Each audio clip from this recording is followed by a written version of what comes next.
اللہ تعالیٰ نے تمام انسانوں کو اپنی عبادت کے لیے پیدا فرمایا ہے۔ تمام عبادتوں میں سے سب سے بڑا درجہ نماز کا ہے۔ نماز میں انسان اللہ تعالیٰ سے بات کرتا ہے۔ جب وہ سجدہ کرتا ہے تو اللہ تعالیٰ کے بہت زیادہ قریب ہو جاتا ہے۔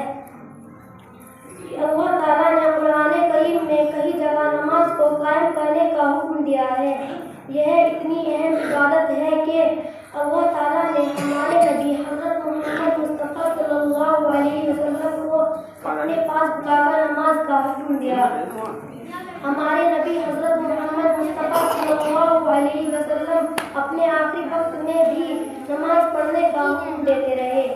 آپ حضرت محمد مصطفیٰ صلی اللہ علیہ وسلم کا ارشاد ہے کہ نماز میری آنکھوں کی ٹھنڈک ہے۔ اللہ تعالیٰ نے ہر مسلمان پر 5 وقت کی نماز فرض کی ہے، لہذا ہم کو چاہیے کہ ان کا خوب اہتمام کرے۔